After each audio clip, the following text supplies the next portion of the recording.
dei benefici rilevanti per l'economia italiana, perché l'Italia non è la Gran Bretagna, povera di materie prime.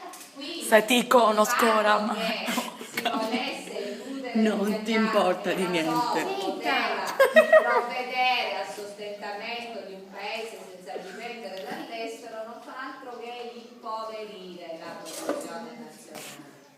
Per quello che riguarda i rapporti tra gli operai e gli imprenditori, il fascismo Tu non lo sia sai, lo sciopero quello sia che la vuoi. lotta di classe. Vi ricordate che Giolitti invece aveva un atteggiamento neutrale Come cellulare? Dora, ma sei mia. economiche da parte dello Stato, da parte degli operai, consentiva gli scioperi, non interveniva con l'esercito per reprimere, anzi faceva in modo che si concedessero degli aumenti ai salari degli operai. Saluta. Perché voleva evitare delle